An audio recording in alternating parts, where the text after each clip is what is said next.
খেতে যাবো কেন? মুখ ভালো লাগে না, দাঁতের মধ্যে আটকে যায়, এরম করে বের করতে হয়। যত সব লেখার শন্ডি একবারে বলছে আমি পুষ্পাঞ্জলি করে এসেছি, চল কোথায় ছেড়ে তার পাশে মুখে চাপতে খেতে হবে।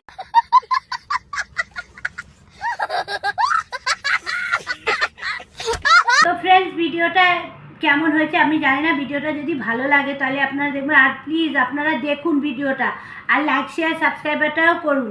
আর সাবস্ক্রাইবারটা না করলে আমি ভালো করে ভিডিওটা বানাবো কেমন করে? আর কেউ দেখছেন না, দেখুন ভালো করে। ইউটিউবে আমার চ্যানেলগুলোকে দেখাচ্ছেই না, কি বলবো, এত ভালো ভালো ভিডিও করি, দেখাচ্ছে না। যাই হোক, লাইক শেয়ার সাবস্ক্রাইবারটা করে দেবেন কিন্তু, এক্সকিউজ মি প্লিজ, সাবস্ক্রাইবারটা করে দেবেন কিন্তু। টাটা।